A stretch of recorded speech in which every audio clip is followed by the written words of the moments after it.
Bismillahirrahmanirrahim. Assalamualaikum warahmatullahi wabarakatuh. Perkenalkan, nama saya Miftah Rahayu dengan NIM 225333684. Pada kesempatan kali ini saya akan menjelaskan tentang pengantar jaringan, yaitu pada modul konfigurasi skala dasar dan perangkat akhir. Tugas ini saya buat untuk memenuhi tugas mata kuliah jaringan komputer dasar. Langsung saja. Untuk topik yang pertama mengenai pengenalan, apa yang menjadikan alasan saya mengambil modul ini? Yaitu ada dua alasan. Yang pertama dikarenakan modul ini mempelajari tentang cara mengakses perangkat jaringan Cisco iOS, lalu juga mempelajari mengenai perintah konfigurasi dasar dan penggunaannya untuk mengkonfigurasi dan memverifikasi perangkat Cisco iOS dan perangkat akhir dengan alamat IP. Dalam modul ini akan mempelajari beberapa topik, yaitu mengenai akses Cisco iOS, navigasi iOS, struktur komando, konfigurasi perangkat dasar, simpan konfigurasi, port dan alamat, konfigurasi pengalamatan IP, serta verifikasi konektivitas.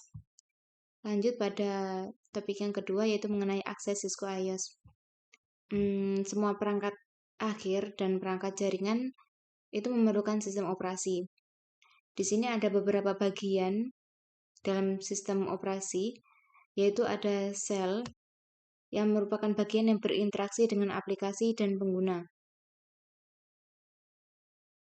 Untuk sel itu merupakan antarmuka pengguna yang memungkinkan pengguna meminta tugas tertentu dari komputer. Permintaan ini dapat dilakukan melalui antarmuka CLI atau GUI.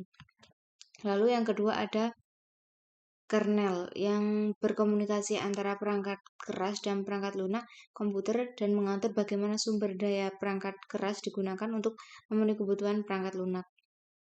Lalu ada perangkat keras yang merupakan bagian fisik komputer termasuk elektronik yang mendasarinya. Langsung saja, yang kedua ada GUI. Ini contohnya seperti Windows, Mac OS, Linux, Apple iOS, atau Android.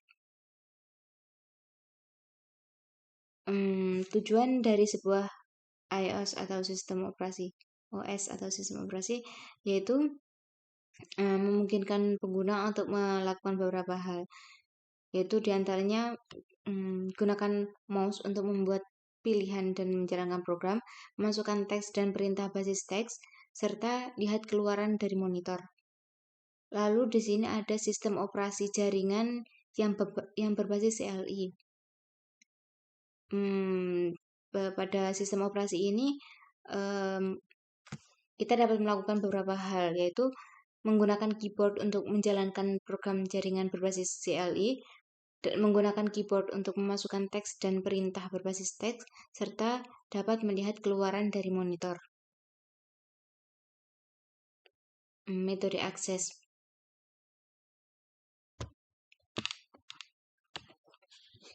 Untuk metode akses ini ada konsol yang merupakan manajemen fisik yang menyediakan akses out of band ke perangkat Cisco.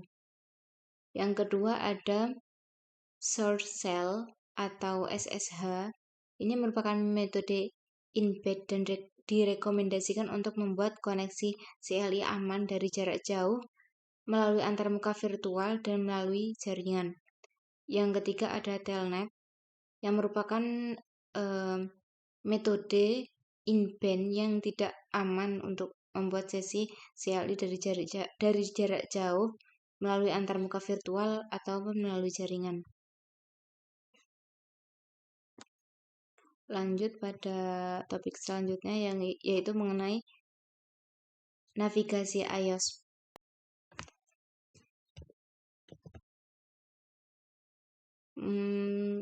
Yaitu tentang metode perintah utama. Sebagai fitur keamanan, mode perintah utama ini digunakan sebagai fitur keamanan perangkat lunak Cisco iOS, memisahkan akses manajemen ke dalam dua mode perintah, yaitu yang pertama ada user access mode atau mode akses pengguna. Mode ini memiliki kemampuan terbatas namun berguna untuk pengoperasian dasar. Ini hanya mengizinkan sejumlah perintah pemantauan dasar, tetapi tidak mengizinkan eksekusi perintah apapun yang mungkin mengubah konfigurasi perangkat. Lalu yang kedua ada privilege EXEC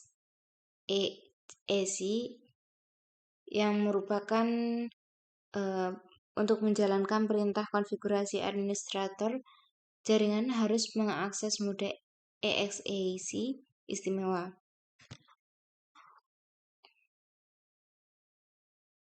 Lanjut yaitu mengenai mode konfigurasi dan mode subkonfigurasi. Mode konfigurasi global dilakukan perubahan konfigurasi LI yang mempengaruhi pengoperasian perangkat secara keseluruhan. Mode konfigurasi ini diidentifikasi oleh prompt yang diakhiri dengan config serta nama perangkat seperti switch config. Selanjutnya mengenai mode konfigurasi antarmuka.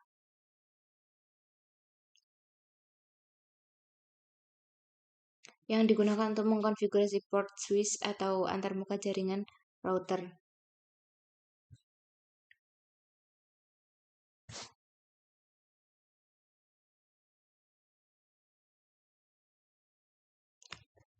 Langsung pada topik selanjutnya yaitu mengenai struktur komando. Struktur perintah dasar pada iOS. Ini mendukung banyak perintah.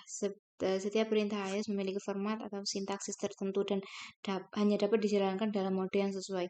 Sintaks umum untuk sebuah perintah yang ditunjukkan pada gambar adalah perintah yang diikuti oleh kata kunci dan argumen yang sesuai. Kata kunci ini merupakan parameter spesifik yang ditentukan dalam sistem operasi dan argumen ini tidak ditentukan sebelumnya. Itu adalah nilai atau variabel yang ditentukan oleh pengguna itu sendiri. Lanjut mengenai pemeriksaan sintaks perintah iOS. Pada sintaks pemerintah iOS ini menyediakan pola atau format yang harus digunakan saat memasukkan perintah seperti yang diidentifikasi dalam tabel di bawah ini. Contohnya ada beberapa, yaitu seperti huruf tebal itu memiliki fungsi menunjukkan perintah dan kata kunci yang harus kita masukkan secara harfiah seperti yang ditunjukkan. Lalu ada teks miring yang digunakan untuk menunjukkan argumen yang kita berikan nilai. Lanjut fitur bantuan iOS. Beberapa bantuan yang digunakan yaitu pemeriksaan sintaksis pemerintah memverifikasi bahwa perintah yang valid telah dimasukkan oleh pengguna. Tombol pintasan dan pintasan. Perintah dan kata kunci dapat dipersingkat menjadi jumlah karakter minimum yang mengidentifikasi pilihan Unix. Misal, perintah konfigurasi dapat disingkat menjadi conf, dan konfigurasi adalah satu-satunya perintah yang dimulai dengan conf. Berikut ini merupakan beberapa penekanan tombol untuk meningkatkan pengeditan baris, yaitu seperti Ctrl D yang berguna untuk menghapus karakter pada kursor, Ctrl W menghapus kata di sebelah kiri kursor, Ctrl A untuk memindahkan kursor ke awal baris, dan masih banyak lagi. Lalu penekanan tombol yang digunakan saat perintah ini ditampilkan, yaitu memasukkan kunci untuk menampilkan baris berikutnya, serta spasi untuk menampilkan layar berikutnya. Lalu ada perintah yang digunakan untuk keluar dari suatu operasi, yaitu ada Ctrl Z, yang saat berada dalam mode konfigurasi apapun, akhiri mode konfigurasi dan kembali ke mode eksis istimewa.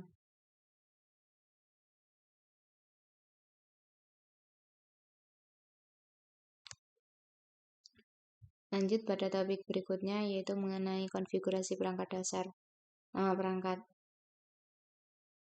Jadi,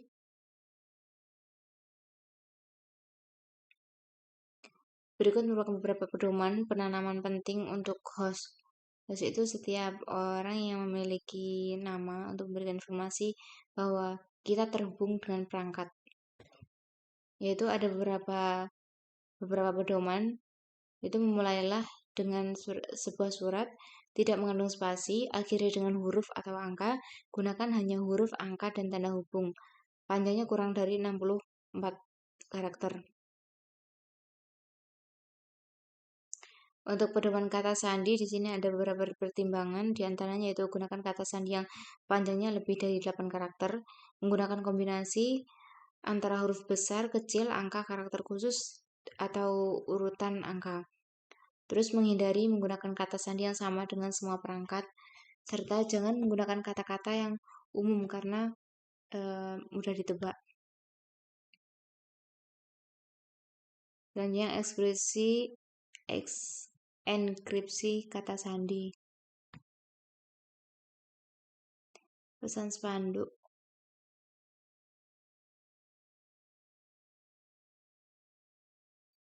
Lanjut pada materi berikutnya yang mengenai simpan konfigurasi.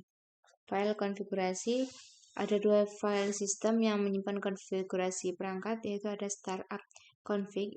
Ini merupakan file konfigurasi tersimpan yang disimpan di NVRAM. Ini berisi mengenai semua perintah yang akan digunakan oleh perangkat saat startup atau reboot. Lanjut ada running config. Ini disimpan dalam random access memory atau RAM.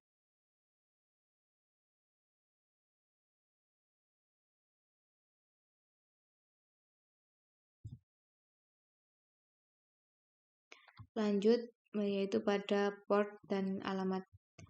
Untuk alamat IP ini merupakan, di sini ada beberapa contoh perangkat akhir, yaitu meliputi komputer, printer jaringan, telepon, kamera keamanan, ponsel pintar, perangkat genggam seluler.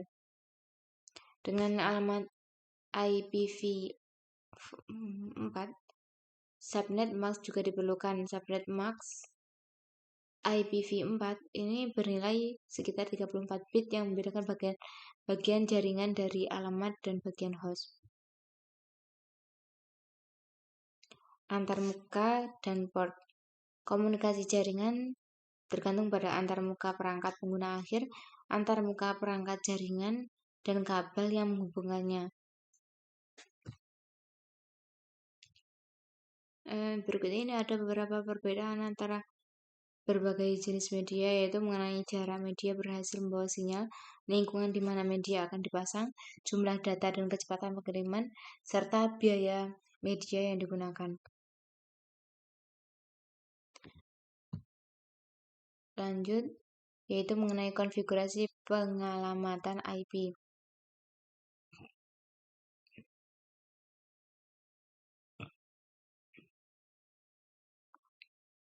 Untuk mengkonfigurasi alamat IPv4 secara manual pada host Windows dengan cara buka panel kontrol, lalu pusatkan berbagai jaringan, ubah pengaturan adaptor, dan pilih adaptor. Selanjutnya kita klik kanan dan pilih properties untuk menampilkan local area connection property.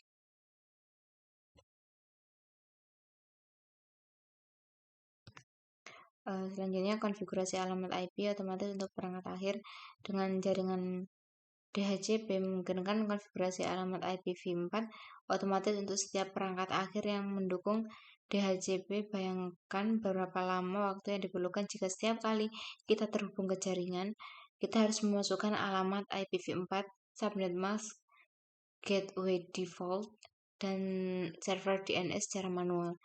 Itu akan sangat-sangat menguras waktu ya.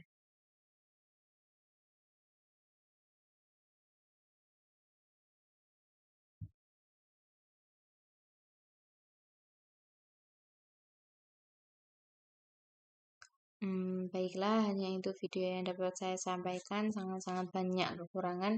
Saya mohon maaf. Sekian dari saya. Wassalamualaikum warahmatullahi wabarakatuh.